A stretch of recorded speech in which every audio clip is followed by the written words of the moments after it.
science delusion is the belief that science already understands the nature of reality in principle, leaving only the details to be filled in. This is a very widespread belief in our society. It's the kind of belief system of people who say, I don't believe in God, I believe in science. It's a belief system which has now been spread to the entire world. But there's a conflict in the heart of science between science as a method of inquiry based on reason, evidence, hypothesis, and collective investigation, and science as a belief system or a worldview. And unfortunately, the worldview aspect of science has come to inhibit and constrict the free inquiry, which is the very lifeblood of the scientific endeavor. Since the late 19th century, science has been conducted under the aspect of a belief system or worldview, which is essentially that of materialism, philosophical materialism. And the sciences are now wholly owned subsidiaries of the materialist worldview. I think that as we break out of it, the sciences will be regenerated. What I do in my book, The Science Delusion, which is called Science Set Free in the United States, is take the 10 dogmas or assumptions of science and turn them into questions, seeing how well they stand up if you look at them scientifically. None of them stand up very well. What I'm going to do is first run through what these 10 dogmas are, and then I'll only have time to discuss one or two of them in a bit more detail. But essentially, the 10 dogmas, which are the default worldview of most educated people all over the world, are first that nature is mechanical or machine-like. The universe is like a machine, animals and plants are like machines, we're like machines. In fact, we are machines. We're lumbering robots, in Richard Dawkins' vivid phrase, with brains that are genetically programmed computers. Second, matter is unconscious. The whole universe is made up of unconscious matter. There's no consciousness in stars, in galaxies, in planets, in animals, in plants, and there ought not to be any in us either, if this theory is true. So a lot of the philosophy of mind over the last 100 years is trying to prove that we're not really conscious at all. So the matter's unconscious, then the laws of nature are fixed. This is dogma 3. The laws of nature are the same now as they were at the time of the Big Bang, and they'll be the same forever. Not just the laws, but the constants of nature are fixed, which is why they're called constants. Dogma 4, the total amount of matter and energy is always the same. It never changes in total quantity, except at the moment of the Big Bang, when it all sprang into existence from nowhere in a single instant. The 5th dogma is that nature is purposeless. There are no purposes in all nature, and the evolutionary process has no purpose or direction.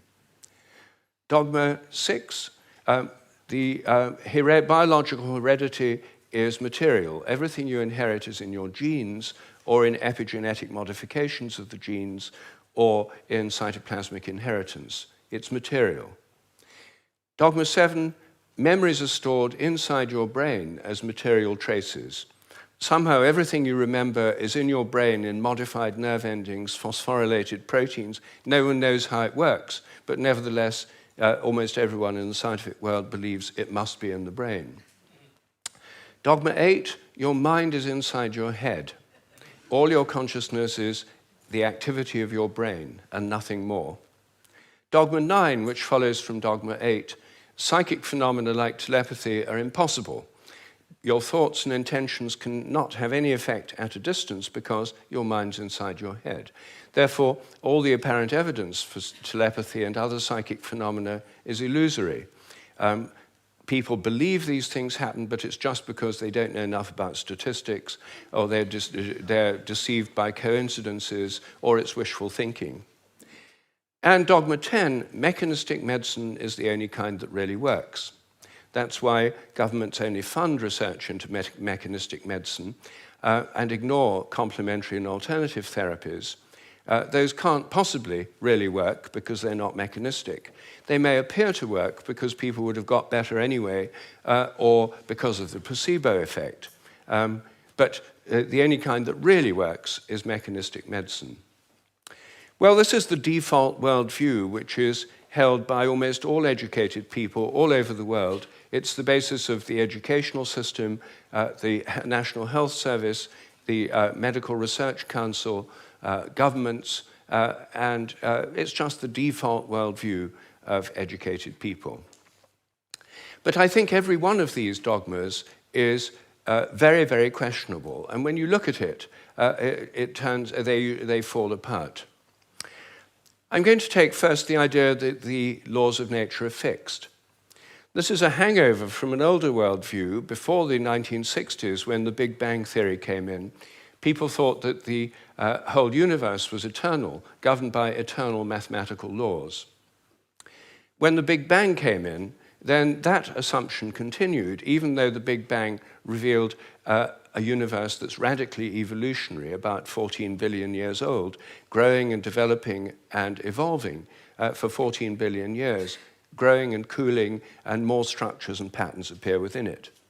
But the idea is all the laws of nature were completely fixed at the moment of the Big Bang, like a cosmic Napoleonic code. As my friend Terence McKenna used to say, modern science is based on the principle, give us one free miracle and we'll explain the rest. And the one free miracle is the appearance of all the matter and energy in the universe and all the laws that govern it from nothing in a single instant. Well, in an evolutionary universe, why shouldn't the laws themselves evolve? After all, human laws do, and the idea of laws of nature is based on a metaphor with human laws. It's a very anthropocentric metaphor. Only humans have laws. In fact, only civilized societies have laws. As C.S. Lewis once said, to say that a stone falls to earth because it's obeying a law makes it a man and even a citizen. It's a metaphor that we've got so used to, we forget it's a metaphor. In an evolving universe, I think a much better idea is the idea of habits. I think the habits of nature evolve. The regularities of nature are essentially habitual. This was an idea put forward at the beginning of the 20th century by the American philosopher C.S. Peirce. And it's an idea which various other philosophers have entertained, and it's one which I myself have developed into a scientific hypothesis, the hypothesis of morphic resonance, which is the basis of these evolving habits. According to this hypothesis, everything in nature has a kind of collective memory. Resonance occurs on the basis of similarity. As a young giraffe embryo grows in its mother's womb, it tunes in to the morphic resonance of previous giraffes. It draws on that collective memory. It grows like a giraffe, and it behaves like a giraffe because it's drawing on this collective memory. It has to have the right genes to make the right proteins, but genes, in my view, are grossly overrated. They only account for the proteins that the organism can make, not the shape or the form or the behavior. Every species has a kind of collective memory. Even crystals do. This theory predicts that if you make a new kind of crystal for the first time, the very first time you make it, it won't have an existing habit. But once it crystallizes, then the next time you make it, there'll be an influence from the first crystals to the second ones all over the world by morphic resonance. It'll crystallize a bit easier. The third time, there'll be an influence from the first and second crystals. There is, in fact, good evidence that new compounds get easier to crystallize all around the world, just as this theory would predict. It also predicts that if you train animals to learn a new trick, for example, rats learn a new trick in London, then all around the world, rats of the same breed should learn the same trick quicker just because the rats have learned it here. And surprisingly, there's already evidence that this actually happens. Anyway, that's my own hypothesis in a nutshell of morphic resonance. Everything depends on evolving habits, not on fixed laws. But I want to spend a few moments on the constants of nature too, because these are, again, assumed to be constant. Things like the gravitational constant, the speed of light, are called the fundamental constants. Are they really constant? Well, when I got interested in this question, I tried to find out. they're given in physics handbooks. Handbooks of physics list the existing fundamental constants, tell you their value. But I wanted to see if they'd changed, so I got the old volumes of physical handbooks. I went to the Patent Office Library here in London, and they're the only place I could find that kept the old volumes. Normally people throw them away when the new values come out. They throw away the old ones. When I did this, I found that the speed of light dropped between 1928 and 1945 by about 20 kilometers per second. It's a huge drop because they're given with errors of only fractions of decimal points of error. And yet, all over the world, it dropped, and they were all getting values very similar to each other with tiny errors. And then in 1945, it went up, 48, it went up again. And then people started getting very similar values again. I was very intrigued by this, and I couldn't make sense of it. So I went to see the head of metrology at the National Physical Laboratory in Teddington. Metrology is the science in which people measure constants. And I asked him about this. I said, what do you make of this drop in the speed of light between 1928 and 1945? And he said, oh dear, he said, you've uncovered the most embarrassing episode in the history of our science. So I said, well, could the speed of light have actually dropped? And that would have amazing implications if so. He said, no, of course it couldn't have actually dropped. It's a constant. So, well then how do you explain the fact everyone was finding it going much slower during that period? Is it because they were fudging their results to get what they thought other people should be getting, and the whole thing was just produced in the minds of physicists? We don't like to use the word fudge. I said, well, what do you prefer? He said, well, we prefer to call it intellectual phase locking.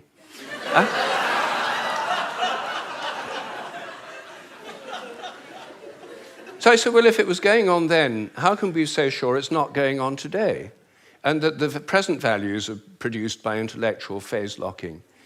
And he said, oh, we know that's not the case. I said, how do we know? He said, we've solved the problem. And I said, well, how? He said, well, we fixed the speed of light by definition in 1972. So I said, but it might still change. He said, yes, but we'd never know it because we've defined the meter in terms of the speed of light. So the units had changed with it. So he looked very pleased about that. They'd fixed that problem. But I said, well, then what about big G, the gravitational constant known in the trade as big G? It's written with a capital G, Newton's universal gravitational constant. That's varied by more than 1.3% in recent years. And it seems to vary from place to place and from time to time. And he said, oh, well, those are just errors. And unfortunately, there are quite big errors with big G. So I said, well, what if it's really changing? I mean, perhaps it is really changing. And then I looked at how they do it. What happens is they measure it in different labs. They get different values on different days, and then they average them.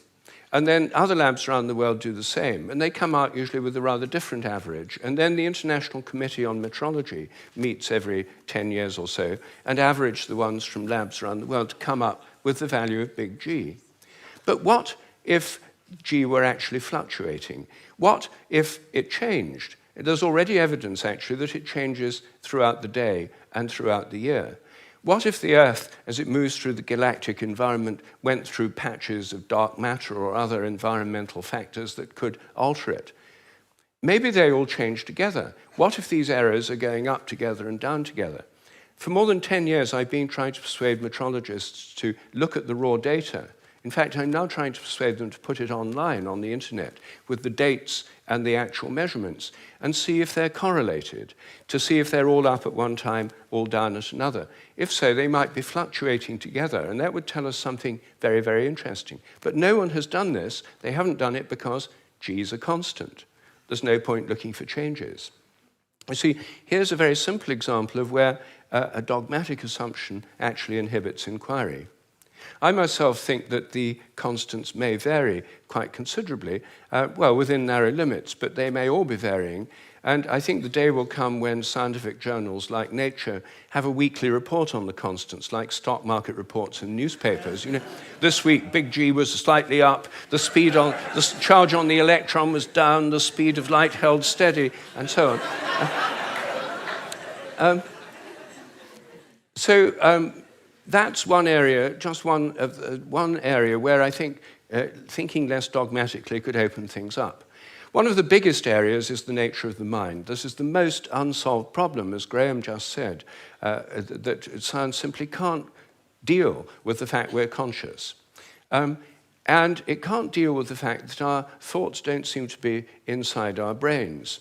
Our experiences don't all seem to be inside our brain. Your image of me now doesn't seem to be inside your brain, yet the official view is there's a little Rupert somewhere inside your head, and everything else in this room is inside your head. Your experience is inside your brain. I'm suggesting actually that vision involves an outward projection of images. What you're seeing is in your mind, but not inside your head. Our minds are extended beyond our brains in the simplest act of perception. I think that we project out the images we're seeing, and these images touch what we're looking at. If I look at you from behind, you don't know I'm there. Could I affect you? Could you feel my gaze? There's a great deal of evidence that people can. The sense of being stared at is an extremely common experience, and recent experimental research suggests it's real. Animals seem to have it too. I think it probably evolved in the context of predator-prey relationships. Prey animals that could feel the gaze of a predator would survive better than those that couldn't. This would lead to a whole new way of thinking about ecological relationships between predators and prey, also about the extent of our minds. If we look at distant stars, I think our minds reach out in a sense to touch those stars and literally extend out over astronomical distances. They're not just inside our heads. Now, it may seem astonishing that this is a topic of debate in the 21st century. We know so little about our own minds that where our images are is a hot topic of debate within consciousness studies right now. I don't have time to deal with any more of these dogmas, but every single one of them is questionable. If one questions it, new forms of research, new possibilities open up. And I think as we question these dogmas that have held back science so long, science will undergo a reflowering, a renaissance. I'm a total believer in the importance of science. I've spent my whole life as a research scientist, my whole career. But I think by moving beyond these dogmas, it can be regenerated. Once again, it can become interesting and, I hope, life-affirming. Thank you.